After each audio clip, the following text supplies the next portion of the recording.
ప్రధానమంత్రి నరేంద్ర మోదీ ప్రకటనతో దశాబ్దాలుగా ఎదురుచూస్తున్న పసుపు రైతుల కల నెరవేరబోతోంది. మహబూబ్ నగర్లో ప్రధానమంత్రి జాతీయ పసుపు బోర్డు ఏర్పాటు చేస్తామని ప్రకటనతో పసుపు రైతుల్లో జిల్లా నేతలు హర్షం వ్యక్తం చేస్తున్నారు. దేశంలో పసుపు పంట సాగులో నిజామాబాద్ జిల్లా 2వ స్థానంలో నిలిచింది. గత దశాబ్దాలుగా పసుపు బోర్డు ఏర్పాటు చేయాలని డిమాండ్ చేస్తూ పసుపు రైతులు రోడ్డెక్కి నిరసనలు, ఆందోళనలు చేపట్టారు. గత పార్లమెంటు ఎన్నికల్లో పసుపు బోర్డు నినాదమైంది. 178 మంది రైతులు నామినేషన్లు వేసి దేశ స్థాయిలో చర్చకు తావిచ్చారు. పసుపు బోర్డు ప్రకటనతో నిజామాబాద్ జిల్లా వ్యాప్తంగా సంబరాలు చేస్తున్నారు. నిజామాబాద్ జిల్లా కేంద్రంలో పసుపు రైతులు టపాకులు కాల్చి సంబరాలు చేశారు. మరింత సమాచారం మా నిజామాబాద్ ప్రతినిధి కిషోర్ అందిస్తారు.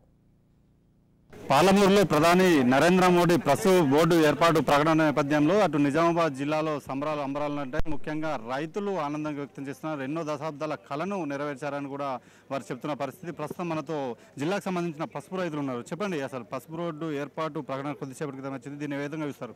గతంలో పసుపు రైతులు చాలా ఇబ్బందులు పడ్డారు. ఈ 10 సంవత్సరాల నుంచి కూడా చాలా ఇబ్బందులు పడ్డారు. ఒక్కొక్క రైతు 10 ఎకరాలు వేసే రైతు 2 ఎకరాలు 3 ఎకరాలు ఇంకా ఏదో మూలన ఎవరో వస్తారు ఏమో చేస్తారనే ఉద్దేశంతో ప్రజలు పసుపు రైతులందరూ కూడా చాలా రోజుల నుంచి ఎదురు చూస్తున్న ఈరోజు నరేంద్ర మోడీ గారు పసుపు బోర్డు ప్రకటించడం మహబూబ్ నగర్లో మాకు చాలా సంతోషకరమైన వార్త ఇది. ఇక రానున్న రోజులలో గతంలో లాగా మేము రైతులందరం కూడా మా తాత ముత్తాతలు ఎవరైతే మా తల్లిదండ్రులు ఎవరైతే పసుపు ఏ విధంగా ఎన్ని ఎకరాలు వేసారో మేము కూడా అదే విధంగా మళ్ళీ కూడా పునర్జీవం పసుపుకి వచ్చినట్టు అయింది. ఈరోజు ఈ ప్రకటనతోని ఇవాళ నరేంద్ర మోడీ గారికి రైతుల తరఫున అందరం కూడా కృతజ్ఞతలు తెలుపుతున్నాము. అదేవిధంగా ఈ జిల్లాలో ఉన్నటువంటి ఎంపీ గారికి కూడా మేము అందరం కూడా రుణపడి ఉంటాము. పసుపు రైతులు కూడా ఈరోజు సంతోషం వ్యక్తం చేస్తున్నాం. గత ఎన్నికల్లో ఇప్పటికే 100 రోజులు తెస్తామన్నారు. బాండ్ పేపర్ కూడా ఇచ్చారు. ఇచ్చిన వాగ్దానం ఈ రోజు నెరవేరిందని అనుకుంటున్నారా? ఏ విధంగా ఉండబోతుంది? బోర్డు వస్తే ఎట్లా ఉంది అనుకుంటున్నారు? ముఖ్యంగా ఈరోజు దశాబ్దాల హిందూ రైతుల కళ నెరవేర్చిన నరేంద్ర మోడీ గారికి ధన్యవాదాలు. గత ఎన్నికల్లో ఇచ్చిన హామీ ప్రకారంగా కొద్దిగా లేట్ అయినా అరవింద్ రాంపూరి గారు చెప్పిన మాట నిలబెట్టుకున్నారు.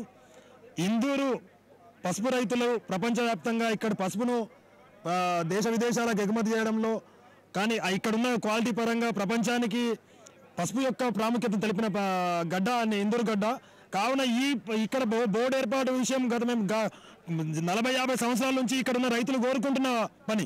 దాన్ని ఎంతోమంది ఎన్నో రకాలుగా మాటిస్తూ మర్చిపోయారు. కానీ కనీసం అరవింద్ ధర్మపురి గారన్నా ఇచ్చిన మాట నిలబెట్టుకొని ఏ విధంగా అయితే బాండ్ పేపర్ రాసి ఇచ్చినా కానీ చెప్పిన మాట నిలబెట్టుకొని తాను రైతుల పట్ల నిబద్ధత కలిగిన నాయకుడు అని చెప్పి నిరూపించుకున్నారు.